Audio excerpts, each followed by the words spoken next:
America really is experiencing an epidemic of obesity. There's so much of it around. Everybody's fat. Everybody's gaining weight. Where's it all come from?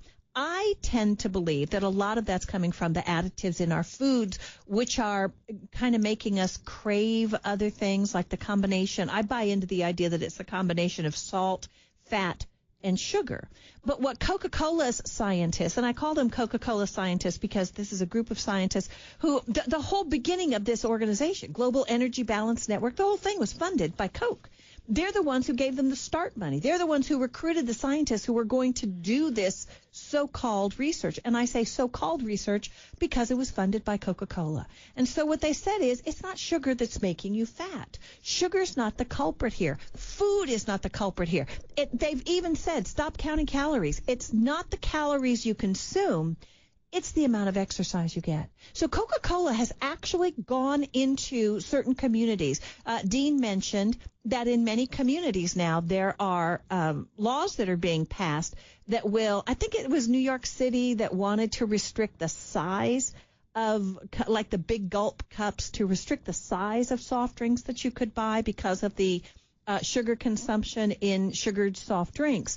But a lot of communities, what they're doing is they're applying a sugar tax or a soft drink tax, or however they term it, but it's a soda tax. Maybe that's what they say. So it's a tax that is an extra tax that's being applied to these sugared drinks because they do contribute to obesity and they do contribute to weight gain. So what Coke has done to counter that is not just go with these scientists, they go into some of those communities. And what they do then is that they fund recreation centers and exercise centers. Tens of millions of dollars they've spent on setting up these exercise centers and then putting up billboards and telling people on these billboards, this is what you need to get in shape.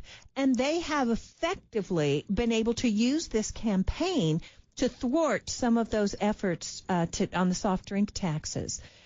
And why do they want to do this?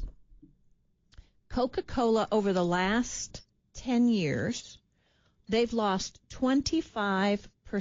I'm sorry, over the last 20 years. In the last 2 decades, consumption of full-calorie sodas by the average American has dropped 25%.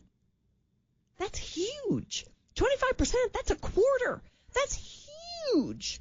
So, yeah, they're scrambling, they're struggling, they're panicking. They want to hold on to their profitability, and so they're looking at trying to make it seem like this is okay. Maybe it's even healthy. Maybe Coke is even going to help you have a healthy diet. I haven't seen them do that yet, but that's probably the next thing that's coming. Coke will have you have a healthy diet.